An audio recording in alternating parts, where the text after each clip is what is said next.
রাম রাম বন্ধুরা, তো বাংলাদেশে কিন্তু রায় ঘোষণা হয়ে গেছে। বাংলাদেশের সব থেকে বড় খবর হচ্ছে শেখ হাসিনার মৃত্যুদণ্ড বা ফাঁসির আদেশ এসছে। আপনারা তো ইতিমধ্যে জেনে গেছেন, যদি না জানে থাকেন তো আমি আপনাদের বলছি যে মৃত্যুদণ্ডের আদেশ দেওয়া হয়েছে বাংলাদেশের যে ইন্টারন্যাশনাল ট্রাইব্যুনাল কোর্ট আছে ব্যাকেটে আবার বাংলাদেশ, সেই পক্ষ থেকে। তো তারপরে কি হবে? তারপরে কি মানে সাজা তো দিলেন, ঠিক আছে, ফাঁসি, তারপরে কি? কারণ তাকে তো বাংলাদেশের সেনাবাহিনীরাই কার্যত ভারতবর্ষে দিয়ে গেছিলেন, মানে আমাদের দেশে। তো তিনি এখন দিল্লিতেই আছেন বা ভারতবর্ষেই আছে। তারপরে কি মানে এটা কি আন্তর্জাতিক আদালতে নিয়ে যাবে যে এই আমরা এখন এনাকে ফাঁসি দিলাম, এখন ইনি এখন দুষ্কৃতী, তাই এখন ভারত চাইবে ভারত দিয়ে দেবে? এটা কি কখনো হয় যে ভারতে যে চাইবেন আর ভারত দিয়ে দেবে? ওইভাবে কি কখনো দেওয়া যায়? এবং তার বিরুদ্ধে যে মামলাগুলো উঠেছে এবং সেই মামলাগুলো নিয়ে কিন্তু প্রশ্ন উঠেছে যে এটা একটা ওই মানে নাটকীয় মঞ্চ তৈরি হলো আজকে বাংলাদেশের ইতিহাসে, এবং বাংলাদেশের ভবিষ্যৎ ধীরে ধীরে অন্ধকারের দিকে যাচ্ছে। কেন বলছি?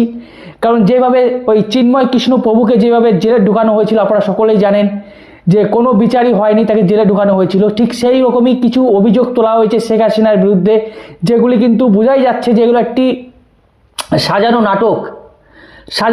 কী কী অভিযোগ তোলা হয়েছে আমি আপনাদের বলবো। এবং সবথেকে বড় কথা হচ্ছে এই যে রায়টি দিল, অ্যাকচুয়ালি মোহাম্মদ ইউনূসের রাগটা হচ্ছে ভারতের উপর, মানে আমাদের দেশের উপর। সেই রাগটাকে তো মিটাতে হবে, তার জন্য কারণ অনেকেই বলছে সেই কারণে শেখ হাসিনাকে ফাঁসি দিলেন। এবং তার যে কারণগুলি আমি বলছি, তার কোন কোন ধারায় তার বিরুদ্ধে মামলা হয়েছিল। এবং দেখুন পাঁচটি ইয়ে ছিল, এলিগেশন ছিল তার বিরুদ্ধে। সেই পাঁচটি এলিগেশন আপনাদের আমি বলছি। উস্কানি ও প্রচারণা। 2024 সালের 14 জুলাই গণভবনে আয়োজিত সংবাদ সম্মেলনে শেখ হাসিনার উস্কানিমূলক বক্তব্য প্রদানের অভিযোগ বলা হয়। তার এই বক্তব্য আন্দোলনকারীদের উপর সম্বোধিত হামলা ও উস্কানি জুগিয়েছিলেন। আপনারা সকলেই জানেন সেখানে কি বলেছিলেন, যারা আন্দোলন করছিল তাদেরকে রাজাকারের বাচ্চা বলা হয়েছিল। তো সেই রাজাকারের বাচ্চা বলাতে ভিত্তিতেই মানে ইয়ে হলো আর কি, বিচার হলো। বেশ। 2 নম্বর, প্রাণঘাতী অস্ত্র ব্যবহারের নির্দেশ। দেখুন এই যে এলিগেশন, এটা ওটা ফালতু ঢপের এলিগেশন। আন্দোলনকারীদের দমন ও নির্মূল করার উদ্দেশ্যে হেলিকপ্টার, ড্রোন এবং প্রাণঘাতী অস্ত্র ব্যবহার করার সরকারের সরাসরি নির্দেশ দেওয়ার অভিযোগ। আপনারা সকলেই জানেন কোনো একটি দেশের যখন কোনো কিছু আন্দোলন হয়, সেই আন্দোলনকে ঠেকানোর যে দায়িত্বভার সেটা কার কাছে থাকে? সেটা সেনাবাহিনীর হাতে থাকে। আপনারা সকলেই জানেন, আমি যেটুকু জানি। তো কোনো দেশের প্রধানমন্ত্রী কিন্তু হঠাৎ করে বলে দিতে পারে না যে আপনারা গুলি চালান। তো এটা একটা মিথ্যে, একটা ঢপের একটা মানে কি বলবো এলিগেশন। তারপরে এলিগেশন আবু সদাই হত্যা, যাকে বাংলাদেশের কেউ চিনত না। এই ব্যক্তিকে বাংলাদেশের কেউ চিনত না।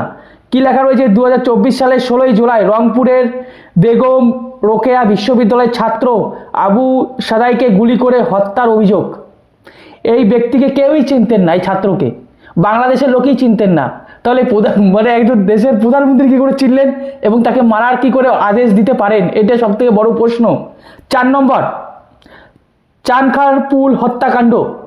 2024 সালের 5ই আগস্ট ঢাকার চানখারপুল এলাকায় 6 জন নিরস্ত্র আন্দোলনকারীকে গুলি করে হত্যার অভিযোগ। যেটা আমি আবারও বলি যে পুলিশ কাকে গুলি চালাচ্ছে, কি করছে, সেটা দেশের প্রধানমন্ত্রী কোনোদিনই, আমার মনে হয় না কোনো দিনও অর্ডার দিতে পারে কোনো দেশের প্রধানমন্ত্রী, আমার যেটুকু মনে হয় আইনতভাবে। তারপরে হচ্ছে 5 নম্বর, আশুলিয়া গণহত্যাকাণ্ড ও দেহ পুড়িয়ে দেওয়া। এই হচ্ছে 5 নম্বর, এই হচ্ছে তার বিরুদ্ধে এলিগেশন। এবং এই এলিগেশনগুলো সমস্ত কিছু দেখে মনে হচ্ছে সাজানো, কারণ এই এলিগেশনের ভিত্তিতে কারোর কিন্তু মৃত্যুদণ্ড সাজা হতে পারে না। এটা একটা সবথেকে বড় প্রশ্ন, কিন্তু কেন হলো? এবং সবথেকে যে বড় কথা, হাস্যকর কথা, সেটা হচ্ছে কারা দিলেন শেখ হাসিনার ফাঁসা, কোন কোর্টে হলো? তো এটি হচ্ছে বাংলাদেশের ট্রাইব্যুনাল কোর্ট, যেটাকে আবার বলা হয় ইন্টারন্যাশনাল ট্রাইব্যুনাল কোর্ট ব্যাকেটে আবার বাংলাদেশ। তো সেই কোর্টে একটি রঙ্গমঞ্চে আজকে একটি নাটক হলো, এবং সেই নাটকে আপনারা দেখতে পেলেন সেই বিচারে, সেই নাটকে শেখ হাসিনার ফাঁসি হলো। কিন্তু পরবর্তী প্রশ্নগুলি হলো কেন হলো? দেখুন, আপনারা যদি কেউ আমার ভিডিও দেখে থাকেন বাংলাদেশ থেকে, অবশ্যই কমেন্টে জানাবেন। আপনাদের দেশে কিন্তু আমার যতদূর মনে হয় 26-এর প্রথম দিকে বা লাস্টের দিকে ভোট বা নির্বাচন আছে। তাই সেই নির্বাচনে যাতে আওয়ামী লীগের কোনো প্রার্থী যাতে না দাঁড়াতে পারে সেটাকে ব্যান করার একটা প্রচেষ্টা তিনি ইউনূস সরকার চালাচ্ছে বা চালালেন, ব্যান করার একটা প্রচেষ্টা। কারণ মোহাম্মদ ইউনূসের যে হিস্ট্রি আপনারা যদি দেখেন, 2024 সালে মোহাম্মদ ইউনূসের আগমন ঘটে বাংলাদেশে। কি কারণে? কারণ একটি কোটা আন্দোলন হচ্ছিল বাংলাদেশে, আপনারা সকলেই জানেন। কিন্তু সেই কোটা আন্দোলনটি ধীরে ধীরে সরকারের বিরুদ্ধে আন্দোলন হয়ে যায়, তারপরে হয়ে যায় ভারত বিরোধী আন্দোলন। এবং ওই আন্দোলনের পিছিয়ে কারা আছে আপনারা সকলেই জানেন, সেটা হচ্ছে আমেরিকা, জো বাইডেন, কার্যত ডিপ স্টেট। কারণ আমেরিকার একটি রাগ ছিল শেখ হাসিনার উপরে, যেহেতু আমেরিকার জো বাইডেন বাংলাদেশের 4টিও হতে পারে দ্বীপ চেয়েছিলেন। তার মধ্যে একটি দ্বীপ হচ্ছে সেন্ট মার্টিন দ্বীপ এবং একটি বন্দর, সেটি হচ্ছে চট্টগ্রাম বন্দর। এই দুটোকে নিয়ে তো আমরা জানি কনফার্ম যে এই দুটো চেয়েছিলেন, কিন্তু শেখ হাসিনা সেগুলো দিতে রাজি হয়নি। কারণ শেখ হাসিনা ছিল আমাদের দেশের বন্ধু, মানে ভারতবর্ষের বন্ধু। তাই ভারতবর্ষের কোনো ক্ষতি হোক, আমেরিকা যাতে বাংলাদেশে বসে ভারতবর্ষের কোনো ক্ষতি না করতে পারে, সে একটি চেষ্টা কিন্তু তিনি করেছিলেন এবং তিনি কার্যত দেননি। তারপর শুরু হয়ে যায় ডিপ স্টেটের খেলা, সেখানে হয় টাকার খেলা, আপনারা সকলেই জানেন। এবং একটি কুঠা আন্দোলন, কুঠা বিরোধী আন্দোলন, সেটি হয়ে গেল সরকারের বিরুদ্ধে আন্দোলন। ভাবতে পারছেন কিভাবে জিনিসটা করা হয়েছে। এবং তারপরে আগমন ঘটে মোহাম্মদ শেখ ইউনূস। ইনি হচ্ছেন এমন একজন ব্যক্তি বাংলাদেশের ইতিহাসে, যখন 1971 সালে বাংলাদেশের মুক্তিযুদ্ধ চলছিল, মুক্তিযুদ্ধ, তখন কিন্তু এই ব্যক্তি বাংলাদেশ ছেড়ে পালিয়েছিলেন। আপনারা একটু ইতিহাসটা জেনে নেবেন। এই ব্যক্তি কিন্তু বাংলাদেশ ছেড়ে পালিয়েছিলেন, তখন কিন্তু মুক্তিযুদ্ধে ইনি কিন্তু যোগদান করেননি বাংলাদেশের ইতিহাসে। তো বুঝতেই পারছেন সেই ব্যক্তি আবার ফিরে এলেন এবং ইনি কখনোই চাননি মন থেকে যে পাকিস্তান থেকে টুকরো হয়ে বাংলাদেশ তৈরি হোক।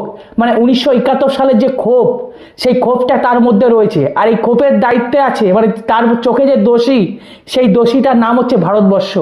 মানে কি করে ভারতবর্ষকে ক্ষতি করে যায় সেটা সর্বজ্ঞ তার চিন্তা, কিন্তু ভারতবর্ষ তার, তিনি চাইলেন তো ক্ষতি করতে পারবে না। তো এই সমস্ত রাগ এসে পড়েছে, এসে দেখাচ্ছেন এখন শেখ হাসিনার উপর। যেহেতু শেখ হাসিনা আপনারা সকলেই জানেন পালিয়ে এসছে ভারতবর্ষে, তাই এটি তিনি একটি জিনিস চালালেন যে শেখ হাসিনাকে এবার তিনি পাশে মানে নিয়ে যেতে পারবেন। যেহেতু কোর্টে এখন মামলা, কোর্টে এখন সাজাপ্রাপ্ত হয়েছে মৃত্যুদণ্ড, সেই হিসেবে তাকে এখন নিয়ে যাওয়াটা চেষ্টা করবেন। কিন্তু আমার মনে হয় না যে ভারতবর্ষ এত সহজে শেখ হাসিনাকে পাঠাবেন বাংলাদেশে। এমনও হতে পারে, দেখুন আমাদের দেশেও কিন্তু আলোচনা চলছে, তাকে এমনও হতে পারে অন্য কোনো দেশে পাঠিয়ে দিতে পারে বা আমাদের দেশেই আবার রেখে দিতে পারে। এই একটা বড় একটা কিন্তু চলছে। এরপরের যে ঘটনাটা আসি সেটাকে আরেকটি ঘটনা, সেটা হচ্ছে এই মোহাম্মদ ইউনূস বাংলাদেশে যে শরিয়াত আইন, এই আইনে সব থেকে বেশি যারা মুশকিলে পড়বেন তারা হচ্ছে মহিলারা। কারণ মহিলাদের সমস্ত স্বাধীনতা এখানে কেড়ে নেওয়া হবে। ঘুরে বেড়ানো, গান বাজনা করা, এইসব কিন্তু মহিলাদের পুরোপুরি শেষ হয়ে যাবে। তো সেই একটা সব থেকে বড় বাধা হচ্ছে শেখ হাসিনা। তার জন্য তাকে কিন্তু সরাতে হবে। তাই তার সরকারকে, তার পার্টিকে যাতে ব্যান করা যায় এবং তাকে কার্যত একটি ওই, মানে বাংলাদেশে বুঝতেই পারছেন কীরকম আইন ব্যবস্থা। কারণ আমরা তো দেখেছি চিন্ময় কৃষ্ণ প্রভুর সময় কীরকম আইন ব্যবস্থা, ঠিক নাটকীয় মঞ্চ তৈরি করেছেন। এবং মোহাম্মদ ইউনূস সরকার কিন্তু আগে থেকে জানিয়ে দিয়েছিলেন যে তার মৃত্যুদণ্ডই হবে। মানে তিনি যেটা বলবেন সেটাই কিন্তু এই যে বাংলাদেশে যে ট্রাইব্যুনাল কোর্ট রয়েছে সেটাই কিন্তু সিদ্ধান্ত, মানে মোহাম্মদ ইউনূসের সিদ্ধান্তই হচ্ছে ট্রাইব্যুনাল কোর্টের সিদ্ধান্ত। তো সেই হিসেবে তার ফাঁসি হয়েছে। এবং আমি যেটা বারবার বলছি, সব থেকে বেশি, কারণ এখন ইউনূস মিয়া হয়ে গেছেন পাকিস্তান প্রেমী এবং তিনি চাইছেন বাংলাদেশকে পুরোপুরি একটি ইসলামিক রাষ্ট্র রূপান্তরিত করতে। এবং শুধু ইসলামিক রাষ্ট্র নয়, সেখানে ওই শরিয়ত আইন পাশ করার একটি চেষ্টা করছেন। এবং সব থেকে বেশি যদি ক্ষতি হয় তাহলে হবে নারীদের ক্ষতি, কারণ নারীদের সমস্ত স্বাধীনতা কিন্তু কেড়ে নেওয়া হবে। এতদিন দেখেছিলেন হিন্দুদের ক্ষতি, বাংলাদেশে হিন্দুদের কী অবস্থা আপনারা সকলেই জানেন। এরপরে দেখবেন নারীদের ক্ষতি। তো এই মোহাম্মদ ইউনূস সরকার যতদিন থাকবে এই বাংলাদেশের এরকম অবনতি হতেই থাকবে। এবং এই যে আইন চালু করার একটা চেষ্টা হচ্ছে, এতে কিন্তু দেখুন সমস্ত দেশ এগিয়ে যাচ্ছে, কিন্তু এই মোহাম্মদ ইউনূসের আশীর্বাদে বাংলাদেশ পুরোপুরি 100 বছর কিন্তু পিছিয়ে যাচ্ছে আস্তে আস্তে। এবং ভারতের সঙ্গে যদি রাখতে আসে, আপনারা সকলেই জানেন যে বাংলাদেশ হচ্ছে একটি ল্যান্ডলর্ড এরিয়া বা দেশ, কান্ট্রি। কারণ তার কোথাও কোনো দিয়ে কিচ্ছু নেই, শুধুমাত্র একটি দেশ আছে, সেটা হচ্ছে আমাদের দেশ ভারতবর্ষ। তো ভারতবর্ষের সঙ্গে যদি লাগতে আসে তাহলে বুঝতেই পারছেন কি হবে। তাদের সমস্ত বিজনেসের যে রাস্তা সেটা ভারতের উপর দিয়ে যায়, সেটা কিন্তু ভারতের উপর মাটি ব্যবহার করেই যায়। তাহলে বুঝতেই পারছেন সেই সমস্ত রাস্তা কিন্তু বন্ধ করে দেওয়া হতে পারে বা হয়েছে বা হতে পারে। তো এই ছিল কারণ। তার হয়তো কোথাও ভয় লাগছে যে তিনি তো ভাই যদি সত্য কথাই, যদি নির্বাচনের প্রতিদ্বন্দ্বীরা যদি আওয়ামী লীগ থাকে তাহলে আওয়ামী লীগ আবার জিতে যেতে পারেন। কারণ বাংলাদেশের কিছু লোকই বলছে যে শেখ হাসিনার জামানায় ভালো ছিল, ইউনূসের জামানায় ভালো নেই। এবং আপনারা দেখতে পাচ্ছেন বেশ কিছু ঘটনা ঘটেছে এই মোহাম্মদ ইউনূসের আশাকালীন। বাংলাদেশে কী খেলা চলছে মোহাম্মদ ইউনূসের আশীর্বাদে। কার্যত বাংলাদেশটি পুরোপুরি আমেরিকার দখলে চলে যাচ্ছে আস্তে আস্তে, এবং পুরোপুরি ইসলামিক করার একটা চেষ্টা হচ্ছে। আপনারা বুঝতেই পারছেন সমস্ত কিছু খবর দেখে বা নিউজ দেখে। এবং সবথেকে বেশি যেটা বিপদে পড়বে সেটা হচ্ছে বাংলাদেশের সাধারণ মানুষ, সাধারণ গরিব মানুষ। কারণ তারা তো না খেতে পেয়েই মারা যাবে। আপনারা সকলেই বুঝতে পারছেন কেন মারা যাবে।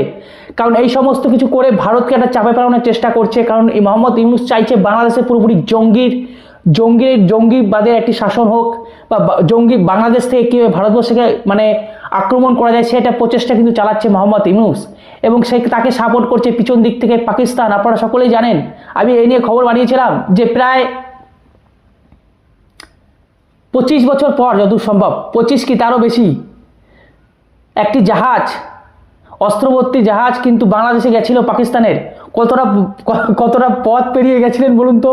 পুরোপুরি একদম পাকিস্তান থেকে সমুদ্র পথে বাংলাদেশের দূরত্ব কত, সেই পথ পেরিয়ে গেছিলেন।